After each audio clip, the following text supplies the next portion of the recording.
Vamos a continuar con la tercera parte de Doctrina Bíblica de Wayne Grudem. Y estamos entonces en la elección o la predestinación. Y el asunto aquí es cómo es que Dios, algunas personas las hace nacer, al parecer ya destinadas a su muerte, a su sufrimiento. Y por eso es que la humanidad pregunta si esta doctrina de la preelección tiene lógica y presenta a un Dios justo o un Dios cruel que crea para matar. Y vamos a ver si en estas hojas nos da una respuesta al tema.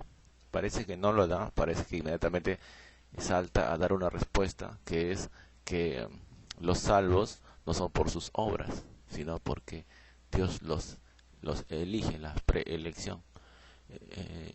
Pero la pregunta no es esa. De todas maneras vamos a seguir leyendo, como vemos ahorita. Entonces estamos en la página 284. Seguimos con la voz de hombre, mujer. Sí.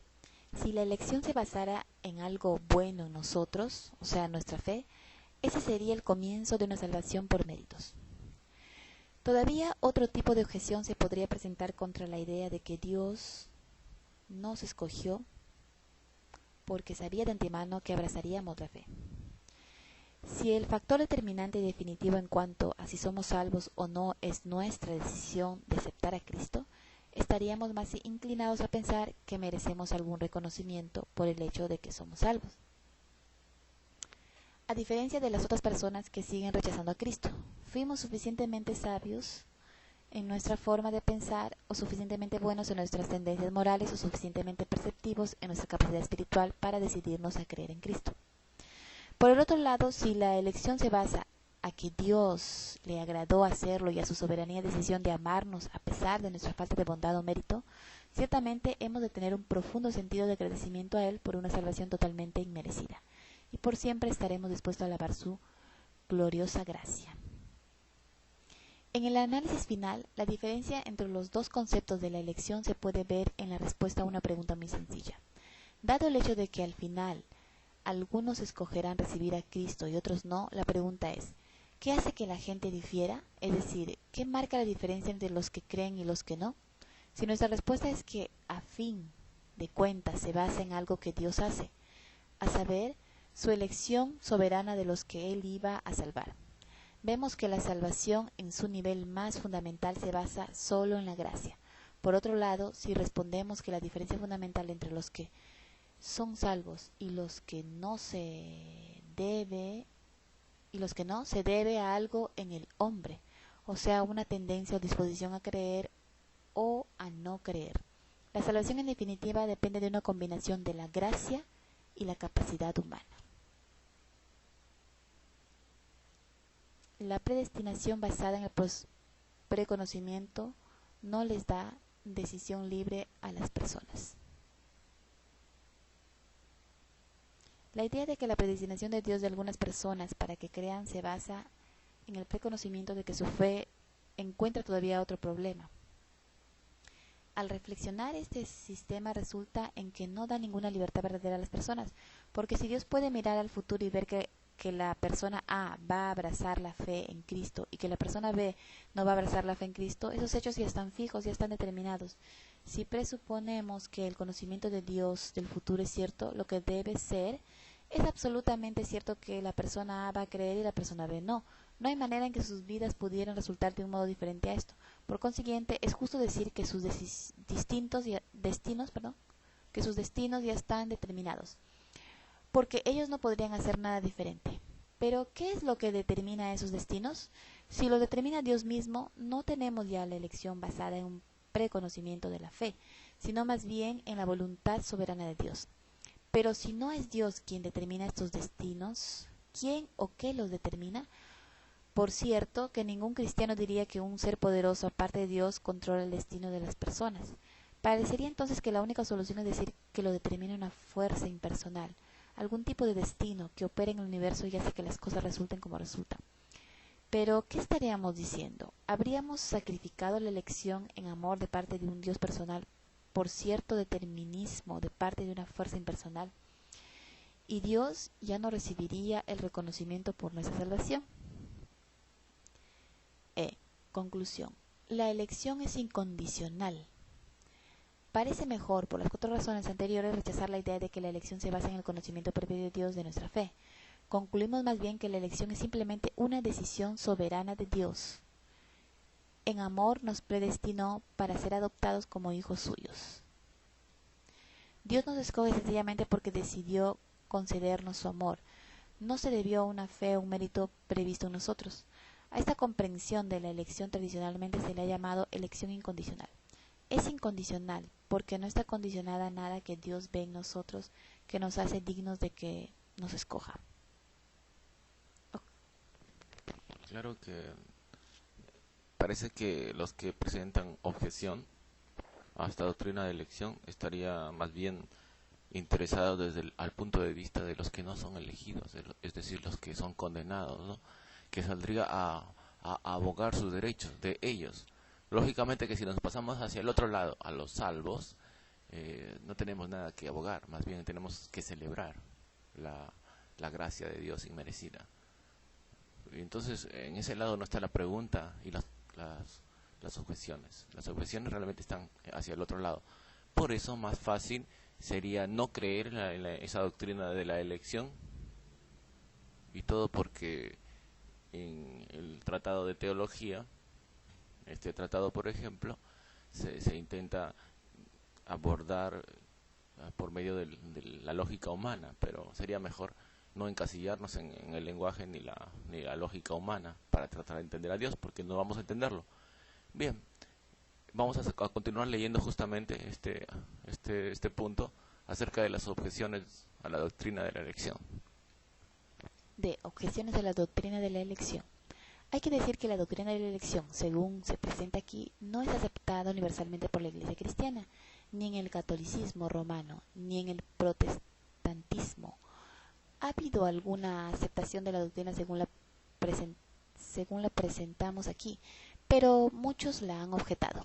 Entre el evangelicalismo actual, los que están en círculos más reformados o calvinistas, o sea, denominaciones presbiterianas conservadoras, por ejemplo, aceptarán este concepto, al igual que muchos luteranos y anglicanos, o sea, episcopales, y un buen número de bautistas y personas de iglesias independientes, pero la rechazarán decisivamente casi todos los metodistas, así como muchos otros en iglesias bautistas, anglicanas e independientes.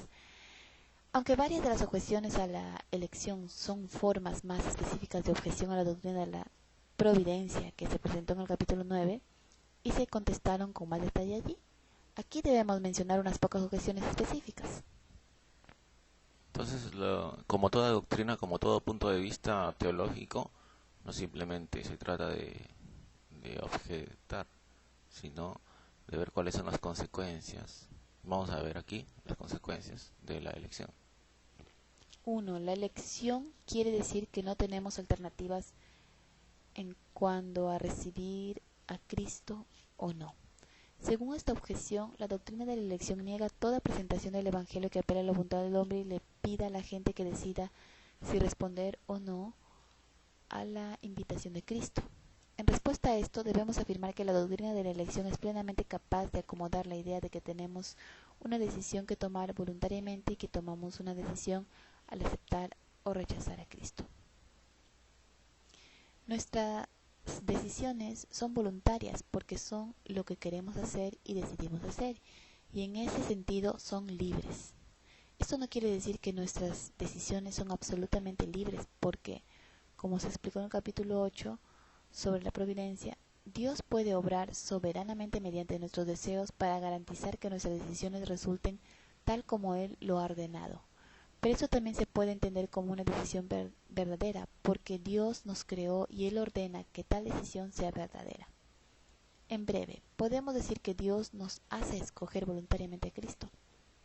La presuposición errada que subyace en esta objeción es que una decisión debe ser absolutamente libre, es decir, que de ninguna manera sea causada por Dios. A fin de que sea una decisión humana genuina, sin embargo, Sin embargo, si Dios nos hace de cierta manera y luego nos dice que nuestras decisiones son reales y genuinas, debemos convenir en que lo son. Vamos a continuar con esta siguiente parte, porque si Dios crearía personas destinadas a morir, sería casi un Dios asesino. Pero vamos a compararlo porque, como dijimos antes, no podemos entender cosas espirituales ni las cosas de Dios por medio de nuestro razonamiento humano, y por lo tanto yo quisiera hacer una comparación, y siempre he tenido esta opinión, una teoría que no la he leído en otra parte, en cuanto a que no todos llegan a la existencia. Vamos a compararlo con la fecundación. En una polución en el acto sexual, para que solamente un espermatozoide llegue a fecundar, son necesarios millones de espermatozoides. Pero sin embargo no todos ellos llegan a existir, es decir, solamente uno, mayormente, un espermatozoide llega a existir. Ese espermatozoide recién sería elegido para tal decisión, es decir, tiene la palabra, como se da un micrófono a alguien y dice, decida usted, decide por Cristo o no. En ese caso, las demás personas no estarían existiendo, por lo tanto yo estaría diciendo que hay muchas personas en el mundo que no existen o que no llegan a la existencia, que viven y mueren como los animales, no tienen eternidad, lo cual es inaceptable para la mayoría de gente conservadora. Pero Dios tampoco no puede tratar como enemigos a personas que ni siquiera han llegado a serlo. Por eso yo creo que las personas a las cuales Dios trata como enemigos son las personas a los cuales se han opuesto a su voluntad. Enemigos, es muy diferente de enemigos que a personas que han desconocido, que han nacido simplemente naturalmente en la tierra. Como cuantos, por ejemplo, nacen en las tribus en África sin llegar al conocimiento ni siquiera de la escritura, ni nunca llegan a otra preocupación mayor que su propia subsistencia. Por lo tanto, sería diferente a una persona que sí ha llegado a fecundar, como el ejemplo, que sí se le ha dado la palabra y ha elegido por el no. Es decir, en la cara de Dios le dice no. Es decir, entendiendo el mensaje, lo rechaza. En ese caso, ya no es igual al de la tribu de África, que muere de hambre. En este caso ya es enemigo. Por lo tanto, como en la guerra, enemigos se tratan diferente. Y creo que eso justificaría entonces el juicio de Dios final. Pero vamos a ver lo que dice el siguiente punto. 2. La doctrina de la elección quiere decir que los que no son creyentes nunca han tenido la oportunidad de creer. Según esta objeción, la elección significa que Dios decretó desde la eternidad que algunos no crean, por lo tanto no tienen una oportunidad genuina de creer y es un sistema injusto. Dos respuestas se pueden dar a esta objeción. Primero, debemos observar que la Biblia no nos permite decir qué inconversos no han tenido oportunidad de creer, porque de tal manera de expresar la situación le echa a Dios la culpa, como si los incrédulos no tuvieran la culpa de su incredulidad ni de no decidirse a creer. Cuando la gente rechaza a Jesús, el Señor siempre le echa la culpa a la decisión espontánea de ellos de rechazarlo, no a que fue decretado por Dios Padre, porque no entienden. ¿Por qué no entienden mi modo de hablar? Porque no pueden aceptar mi palabra. Ustedes son de su padre, el diablo, cuyos deseos quieren cumplir. Les dijo a los judíos que lo rechazaron. Sin embargo, ustedes no quieren venir a mí para tener esa vida. Está en Juan 5:40. Romanos 1 deja bien claro que todos reciben una revelación de Dios con tanta claridad que no tienen excusa. Romanos 1:20. Este es el patrón uniforme de la Biblia. Los que permanecen en incredulidad lo hacen porque no están dispuestos a allegarse a Dios, y la culpa de tal incredulidad siempre la tienen los mismos que no creen, nunca Dios. Pero la segunda respuesta a esta objeción debe ser simplemente la respuesta de Pablo a una objeción similar. Respondo, ¿quién eres tú para pedirle cuentas a Dios? ¿Acaso le dirá la olla de barro al que la moldeó, ¿por qué me hiciste así? Observe la similitud de la objeción que Pablo menciona en el versículo 19 de Romanos 9. Esto entonces se relaciona con la siguiente objeción. La elección es injusta. A veces algunos consideran que la doctrina de la elección es injusta, puesto que enseña que Dios escoge a algunos para salvarlos y a otros los pasa por alto y no los salva. ¿Cómo puede ser justo eso? Dos respuestas se pueden dar a esto. Primero, debemos recordar que sería perfectamente justo que Dios no salvara a nadie, como lo hizo con los ángeles. Dios no perdonó a los ángeles cuando pecaron, sino que los arrojó al abismo, metiéndolos en tenebrosas cavernas y reservándolos para el juicio. Lo que hubiera sido perfectamente justo sería que Dios hiciera con los seres humanos lo mismo que hizo con los ángeles, o sea, no salvar a ninguno de los que pecaron y se rebelaron contra él. Pero si en efecto salva a algunos, eso constituye una demostración de gracia que va mucho más allá de los requisitos de equidad y justicia. Pero en un nivel más profundo, esta objeción diría que no es justo que Dios creara a algunos que Él sabía que pecarían y estarían condenados eternamente y a quienes Él no redimiría. Pablo trae a colación esta objeción en Romanos 9 después de decir que Dios tiene misericordia de quien Él quiere tenerla y endurece a quien Él quiere endurecer. Romanos 9:18. Pablo entonces menciona precisamente esta objeción.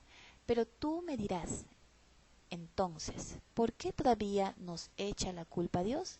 ¿Quién puede oponerse a su voluntad? Romanos 9:19. Aquí está la médula de la objeción de iniquidad contra la doctrina de la elección. Si el destino definitivo de toda persona lo determina Dios y no la persona misma, o sea, aunque la gente tome decisiones voluntarias que determinan si serán salvas o no, si Dios está detrás de esas decisiones de alguna manera y hace que se tomen, ¿cómo puede ser eso justo? La respuesta de Pablo no apela a nuestro orgullo, ni tampoco intenta dar una explicación filosófica de por qué esto es justo. Simplemente trae a colación los derechos de Dios como creador omnipotente. ¿Quién eres tú para pedirle cuentas a Dios? ¿Acaso le dirá la olla de barro al que la moldeó, ¿por qué me hiciste así? ¿No tiene derecho el alfarero de hacer del mismo barro unas vasijas para usos especiales y otras para fines ordinarios? ¿Y qué si Dios, queriendo mostrar su ira y dar a conocer su poder, soportó con mucha paciencia a los que eran objeto de su castigo y estaban destinados a la destrucción? ¿Qué si lo hizo para dar a conocer sus gloriosas riquezas a los que eran objeto de su misericordia y a quienes de antemano preparó para su gloria? Esos somos nosotros, a quienes Dios llamó no solo de entre los judíos, sino también de entre los gentiles. Está en Romanos 9:20-24. Pablo simplemente dice que hay un punto más allá del cual no podemos contender con Dios ni cuestionar su justicia. Él ha hecho lo que ha hecho porque así lo quiso en su soberana voluntad. Él es el Creador. Nosotros somos sus criaturas y no tenemos ninguna base desde la que podamos acusarle de iniquidad o injusticia. Cuando leemos estas palabras de Pablo, nos vemos frente a la alternativa de aceptar o no lo que Dios dice aquí, y lo que hace simplemente porque Él es Dios y nosotros no lo somos. Es cuestión que llega profundo en nuestro entendimiento de nosotros mismos como criaturas y de nuestra relación con Dios como nuestro Creador. En cuanto al ejemplo de los ángeles, ellos sí vieron a Dios, es decir, en comparación de algunos hombres que tuvieron el micrófono, es decir, a los cuales se les hizo llegar el mensaje. En ese caso, los ángeles no son igual que cualquier persona de las tribus de África, como puse el ejemplo, que solamente están preocupados en sobrevivir. Ellos, los ángeles que se rebelaron, son enemigos y también merecen el trato de enemigos. En la respuesta a la cual se acoge ahorita el autor Grudem es la de la Biblia, lo cual es correcta, de que simplemente nosotros no tenemos ni la capacidad de comprender los pensamientos de Dios. 4. La Biblia dice que Dios quiere que todos se salven. Otra objeción a la doctrina de la elección es que contradice ciertos pasajes de la Biblia que dice que Dios quiere que todos sean salvos. Pablo dice de Dios nuestro Salvador que Él quiere que todos sean salvos y lleguen a conocer la verdad. En 1 Tito 2:4. Pedro dice, el Señor no tarda en cumplir su promesa, según entienden algunos la tardanza, más bien Él tiene paciencia con ustedes, porque no quiere que nadie perezca, sino que todos se arrepienta. Segunda de Pedro 3:9. ¿Acaso estos pasajes no contradicen la idea de que Dios ha escogido solo a ciertas personas para salvarlas? Una solución común a esta pregunta, desde la perspectiva reformada que se aboga en este libro, Es decir, que estos versículos hablan de la voluntad revelada de Dios, o sea, en la que nos dice lo que debemos hacer, y no de su voluntad secreta, sus planes eternos en cuanto a lo que va a suceder. Los versículos simplemente nos dicen que Dios invita y ordena a toda persona que se arrepienta y acuda a Cristo en busca de salvación, pero no nos dice nada respecto a los decretos secretos de Dios respecto a quienes serán salvos. Si bien los teólogos arminianos a veces objetan la idea de que Dios tiene una voluntad secreta y una voluntad revelada, a la postre también tiene que decir que Dios a veces quiere algo con más ardor que la salvación de todas las personas, porque no todos van a ser salvos. Los arminianos aducen que no todos son salvos porque Dios quiere preservar el libre albedrío del hombre más que salvarlos a todos. Pero esto parece también estar haciendo una distinción entre dos aspectos de la voluntad de Dios. Por un lado, Dios quiere que todos sean salvos, pero por otro lado quiere preservar la libertad total de decisión humana. Pero Dios quiere lo segundo más que lo primero. Aquí se ve claramente la diferencia entre el concepto reformado y el concepto arminiano en cuanto a la voluntad de Dios. Los calvinistas y los arminianos concuerdan en que los mandatos de Dios en la Biblia nos revelan lo que quiere que hagamos, y concuerdan en que los mandatos en la Biblia nos invitan a arrepentirnos y a confiar en Cristo para obtener la salvación. Por consiguiente, en cierto sentido, ambos concuerdan en que Dios quiere que seamos salvos. Es la voluntad que Él nos revela explícitamente en la invitación del Evangelio. Pero ambos lados también deben decir que hay algo más que Dios considera más importante que salvar a todo el mundo. Los teólogos reformados dicen que Dios considera su propia gloria más importante que salvar a todo el mundo. Y que, de acuerdo a Romanos 9, la gloria de Dios también aumenta por el hecho de que algunos no son salvos. Los teólogos arminianos también dicen que hay algo más importante para Dios que la salvación de toda persona, es decir, la preservación del libre albedrío del hombre. En otras palabras, en un sistema reformado, el valor más alto de Dios es su propia gloria, y en un sistema arminiano el valor más alto de Dios es el libre albedrío del hombre. Estos son dos conceptos diferentes de la naturaleza de Dios, y parece que la posición reformada tiene mucho más respaldo bíblico explícito que la posición arminiana respecto a este asunto. Vamos a continuar con esta parte, la doctrina de la reprobación, en la siguiente grabación, y solamente acotar de que en cuanto al comentario de los teólogos reformados, Jesús, cuando vino a la tierra, no se guardó ninguna gloria para él, porque dio su vida y fue humillado hasta lo sumo. Por lo tanto, no es correcto que se diga que para Dios más importante es su propia gloria que la salvación. Además, no está en juego acá, no está en duda su gloria, la cual no puede ser trocada ni cambiada. Vamos a continuar en la siguiente grabación. Estamos en la página 288 del PDF.